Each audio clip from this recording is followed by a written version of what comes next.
बहीण आता सामान सांगल्यानंतर माझं भुललं ना चुकलं बहीण कोणतं होईना काय आठवण नाही आली फाटवून नाही आली आता कसं करीन का बोलते का आता म्हणजे आणलं का काय? सामान नाही भुललो खाऊन कोणतं सामान भुलल्या ते काय म्हणली तर मला नाही आलं लक्षात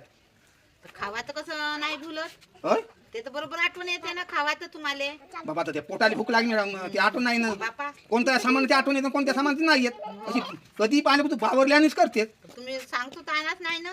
का आणा नाही म्हणते माय आई पहिले कशी होती मा बापाच्या पाया लागे पाय धुवून पाणी पिये आता तू तर एकही वेळा पाणी नाही पाय धुवून पिये पाय धुवून पाणी हा? हागल्या मुतल्याचे राहतं हागल्या मुतल्याचे राहते म्हणते पाय धुवून पाणी पेट होते आपल्या नवऱ्याला का असे समजता का तुम्ही यार कचरा हो पती म्हणजे परमेश्वर होते हो जेवढा नाही मायबाप करत तेवढा नवरा करते बायकोचं बायको करेल नवऱ्याचं नवरा करेल बायकोचं का हो म्हणते आता कधी माणसाला आठवण येईल हे असं सामान आणलो पाहून घे हे एवढं मोठं आणलं ना तेवढं मोठं तुम्हाला तेवढं मोठं सांगलं का तेवढं मोठं सांगलो म्हणते